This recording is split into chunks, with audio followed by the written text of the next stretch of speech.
जय हिंद स्टूडेंट्स, मैं राहुल राज और मैं आप लोग का स्वागत करता हूं अपने इस यूट्यूब चैनल पे। और यह मेरा क्लास 10th का केमिस्ट्री का सिलेबस है और मैं इस केमिस्ट्री के सिलेबस में आप लोग को अभी मैं फ़िलहाल पीरियोडिक टेबल पढ़ा रहा हूं। और इससे पहले मैंने पीरियोडिक टेबल पे एक वीडियो बनाया था जिसमें मैंने introduction of the periodic table and the first scientist Dobereiner's के बारे में डील किए थे, जिसने पीरियोडिक टेबल को सजाने के और अरेंजमेंट करने का बनाने का कोशिश किया था और बनाया था। अब मेरी बारी है सेकंड साइंटिस्ट के बारे में। सेकंड क्लासिफिकेशन, सेकंड टॉपिक हम लोग पढ़ रहे थे early work on the classification of the elements, मतलब वह कौन कौन साइंटिस्ट थे जो क्लासिफिकेशन ऑफ एलिमेंट पर काम किए थे। तो मैंने पहले डोबेराइनर्स के बारे में पढ़ लिया है। अब हम लोग पढ़ेंगे Newlands octave rules laws also. तो न्यूलैंड्स ऑक्टेव रूल्स क्या होता है उसके बारे में हम लोग पढ़ेंगे। तो सबसे पहले मैं बताना चाहता हूँ न्यूलैंड्स के बारे में कुछ डिटेल्स। और न्यूलैंड्स एक साइंटिस्ट है, ये केमिस्ट है। और यह केमिस्ट कहाँ का है तो इंग्लिश केमिस्ट है, दैट मीन्स ब्रिटिश का था। Okay, given by the Newland एक इंग्लिश केमिस्ट था।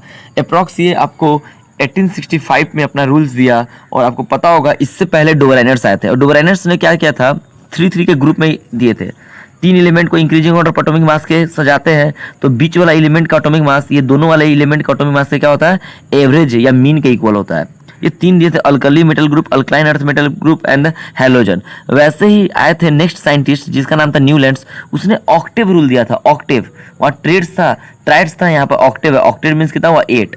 अब इसने क्या कहा था, इसने भी वही काम किया था, एटॉमिक मास से एटॉमिक कैरेक्टर्स को, प्रॉपर्टीज को रिलेट करने की कोशिश किया था। That means the Newland scientist also the relate the atomic mass with atomic properties. Atomic mass से याद रखना, ये मॉडर्न पीरियोडिक टेबल में जाकर एटॉमिक नंबर आएगा। इससे पहले जितने भी साइंटिस्ट आएंगे, वो लोथर मेयर हो, न्यूलैंड्स हो, डोबेराइनर्स हो या मैनलिप्स हो, जिसको फादर ऑफ पीरियोडिक टेबल बोला जाता है, वो सभी साइंटिस्ट एटॉमिक मास से ही क्लासिफिकेशन करना स्टार्ट करेंगे। तो इसने भी डोबेराइनर्स के बाद Newlands also classified the element on the basis of the atomic mass and according to the Newlands octave rule. Octave rule में क्या होता है, 8 के बारे में बोला था। क्या बोला था, ये बोले थे जो न्यूलैंड्स थे, वो बोले हुए थे कि जब भी हम लोग इंक्रीजिंग ऑर्डर एटॉमिक मास के अरेंज में क्या करेंगे, एलिमेंट को अरेंज करेंगे, तो every eighth element means 8th position पर जो एलिमेंट्स आएगा वो सिमिलर कैरेक्टर का होगा।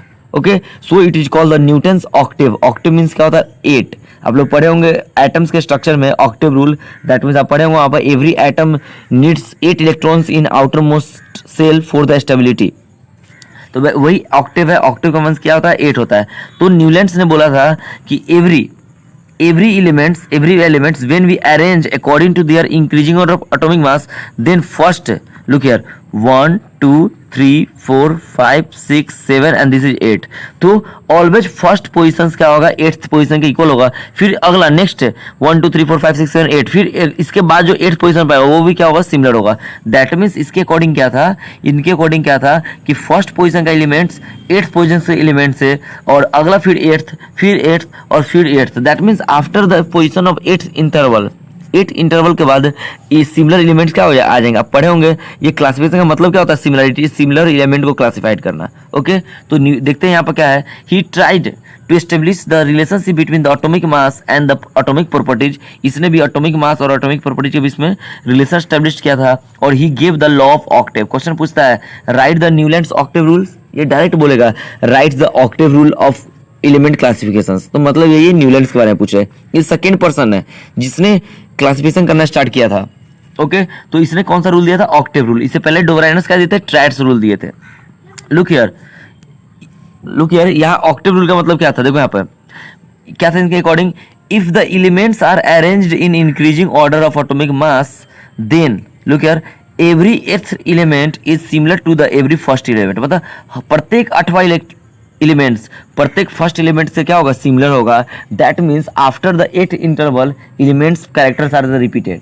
After the 8th interval elements are the repeated, similar elements are the repeated. मतलब हर 8 पोजीशन का क्या होगा, एलिमेंट सेम होगा। क्लियर। अब आते हैं इसके लिए कॉज कुछ नहीं था।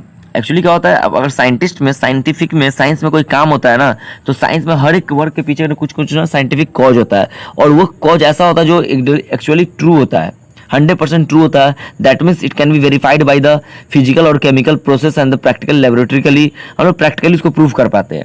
लेकिन जैसे न्यूलैंड्स न्यूलैंड्स ने क्या किया था, क्लासिफाइड किया था एलिमेंट्स को, ठीक है। तो उसने प्रूफ क्या दिया है, उस क्या कॉज तो होना चाहिए ना, किस बेसिस आप बोलते हैं कि 8th इक्वल होगा। तो उसने क्या किया था, म्यूजिशियन टोन का यूज किया था, म्यूजिक टोन का। आपको पता होगा म्यूजिक टोन्स के बारे में, 8 टोन होता है, सा रे गा मा पा धा नी सा, every 8th element 8th position होता है। लुक हियर, वन मिनट, हाँ लुक हियर, आपको पता होगा 8th म्यूजिकल टोन होता है, सा रे गा मा पा धा नी एंड अगेन द सा। तो लुक हियर, सा एंड इक्वल द सा। तो इसी बेसिस पे by using the musical notes, इसको म्यूजिकल नोट्स बोलते हैं, म्यूजिकल टोन्स बोलते हैं, म्यूजिकल नोट्स और म्यूजिकल टोन्स का यूटिलाइज करके डोबराइनर्स ने, सॉरी न्यूलैंड्स ने अपने ऑक्टेव रूल के स्टेटमेंट को क्या किया था, वेरीफाइड किया था। मतलब इससे जब पूछा गया कि बताइए किस बेसिस पे आप बोलेंगे, तो उसने बोला कि in the sense of the musical tones every 8th tones are similar and same way there is every 8th elements are the similar. बस ये कॉज था, बट ये एक्चुअली रियल कॉज नहीं हुआ, क्योंकि मैं इसका लिमिटेशन पढ़ाऊंगा जस्ट आपको, तो बोलूंगा ये वैलिड कहाँ तक था। जैसे डोबराइनर्स में क्या था 35 एलिमेंट्स और क्लासिफाइड ओनली कितने का किया था उसने, 9 एलिमेंट का 3 के ग्रुप में।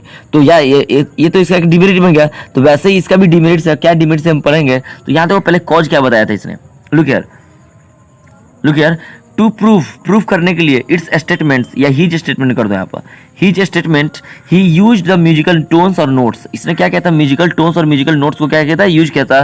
सो it is called the law of octave. Why, because in the musical notes there is 8 tones. कितने टोन्स होते हैं, कितने नोट्स होते हैं म्यूजिकल टोन्स में या म्यूजिक में, 8th। So it is called the octave rules, octave law. Okay, look here, the musical tones every 8th elements, in the musical tones every 8th element is similar to every first elements। या देखो 8th number पर सीधे क्या होगा, equal हो गया। यानी इसी बेसिस पे उसने बोला था कि हर फर्स्ट एलिमेंट हर 8th एलिमेंट का क्या होगा, इक्वल होगा। लेकिन क्या करते हैं, जब इसके एलिमेंट्स को सजाया गया इसके बेसिस पे, तो ये कैल्शियम तक ही वैलिड था। कितने तक वैलिड था, calcium. You know about the calcium is element whose atomic number is 20। इसके बाद वैलिड नहीं हुआ, और इसके आसपास में जब इसने क्लासिफिकेशन किया था 60 अप्रॉक्स 60 एलिमेंट्स पता था, और ये वैलिड 20 तक था, यानी 40 तक इनवैलिड था, 40 तक इनवैलिड था। और आपको एक चीज और जानना चाहिए कि जिस टाइम 1863 में न्यूलैंड्स ने अपना क्लासिफिकेशन करना स्टार्ट किया था, उस समय इनट गैस, आपको पता होगा आज से मॉडर्न पीरियोडिक टेबल है, उसमें 18 नंबर ग्रुप जो लास्ट वाला ग्रुप है, उसमें क्या है, उसमें इनट गैस है। इनट गैस मतलब नोबेल गैसेज है। तो उस समय डोबराइनर्स के टाइम में, जब डोबराइनर्स क्या कर रहा था, क्लासिफाइड कर रहा था, या जब न्यूलैंड्स क्लासिफाइड कर रहा था, दोनों की बात कर रहे हैं, न्यूलैंड्स भी बोल रहे हैं, डोबराइनर्स भी बोल रहे हैं, और लोथर मेयर जो आपको सिलेबस में नहीं है, वो सभी के टाइम में इनर्ट गैस के बारे में नोन नहीं था, इनर्ट गैस का डिस्कवरी नहीं हुआ था। यानी इनर्ट गैस नहीं था तब ये 20 तक वैलिड था। जैसे ही इनर्ट गैस का डिस्कवरी हो गया, ये 20 तक भी इनवैलिड हो गया। मतलब ये न्यूलैंड्स का रूल्स 20 के से पहले भी इनवैलिड हो गया। अभी तक तो 20 तक वैलिड था, एटॉमिक नंबर 20 जो आज के टाइम में 20 कैल्शियम तक वैलिड था, but after the discovery of the noble gas और inert gas it is invalid up to the 20। यानी अब 20 तक भी नहीं रहा, इतना बड़ा लिमिटेड है। यानी क्यों भाई, केमिस्ट्री और साइंस की बात कर रहे हैं। अब म्यूजिकल टोन्स के बारे में क्या बता रहे हैं कि इसके अकॉर्डिंग ये वेरीफाइड किया था, ये केमिस्ट्री का चीज़ नहीं है।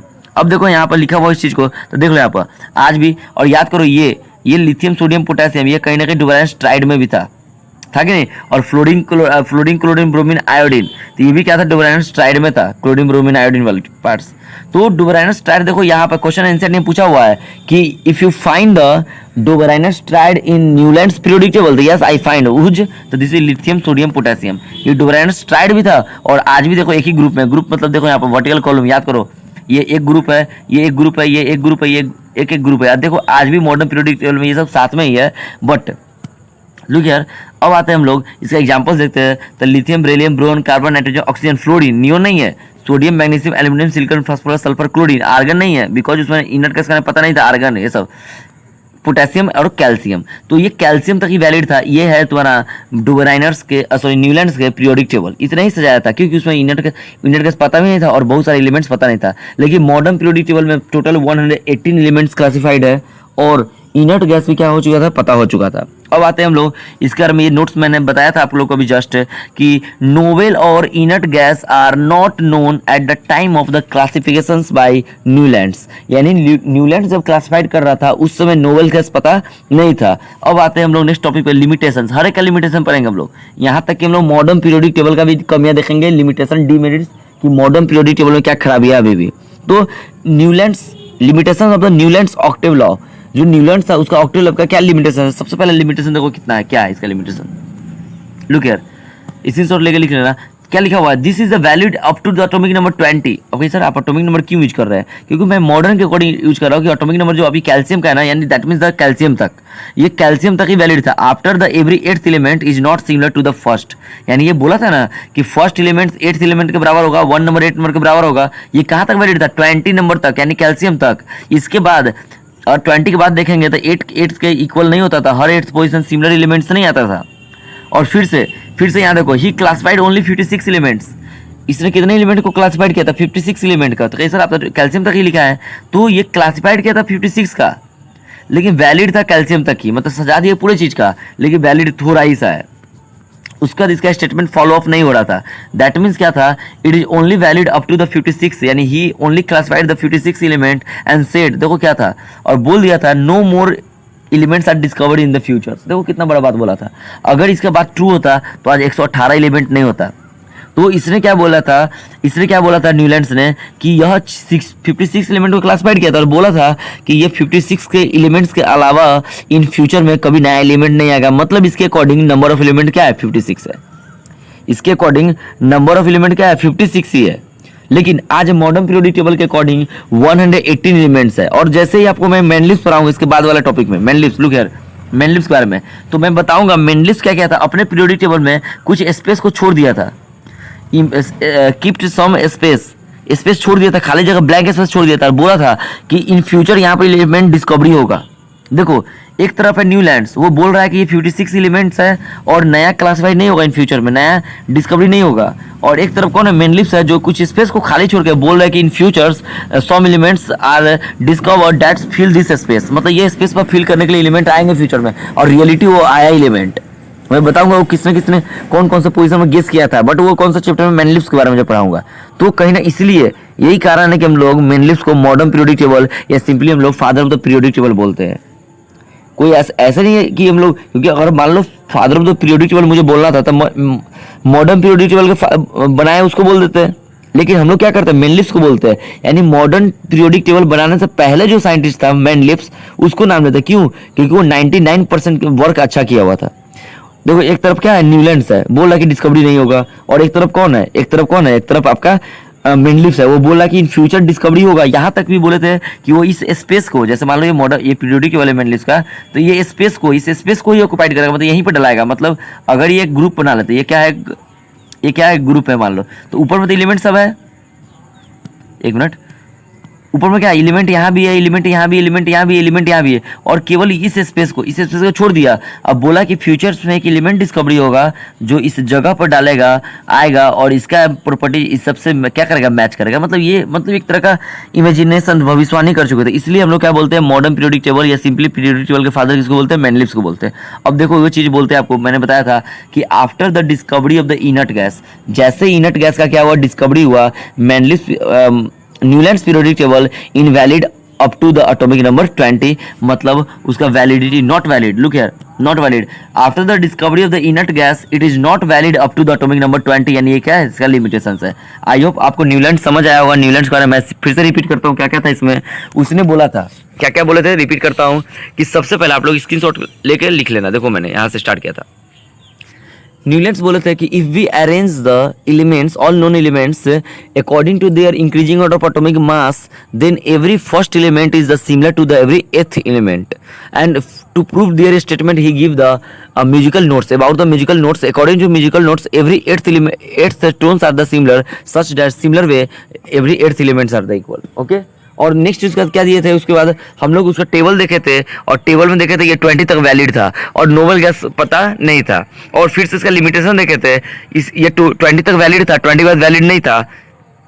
फिर से देखे थे 56 एलिमेंट को ही क्लासिफाइड किया था, उससे ज़्यादा फ्यूचर में डिस्कवरी नहीं हुआ था, ऐसा भी उसने बोला था। और ये भी उसका क्या बन गया?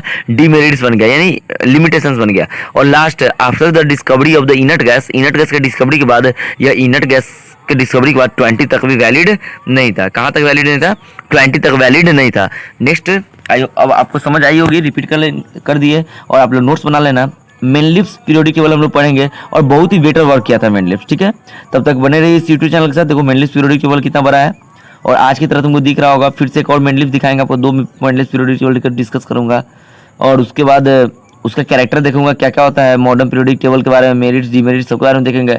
और मॉडर्न पर चलेंगे, करते करते लास्ट में क्या हो जाएगा, टॉपिक ट्रेंड्स पे एंड कर जाएंगे। मेरे ख्याल से 6 वीडियो काफ़ी है इस चैप्टर के लिए। ओके, तब तक आप बने रहिए मेरे इस यूट्यूब चैनल के साथ और मिलते हैं नेक्स्ट वीडियो में। जय हिंद।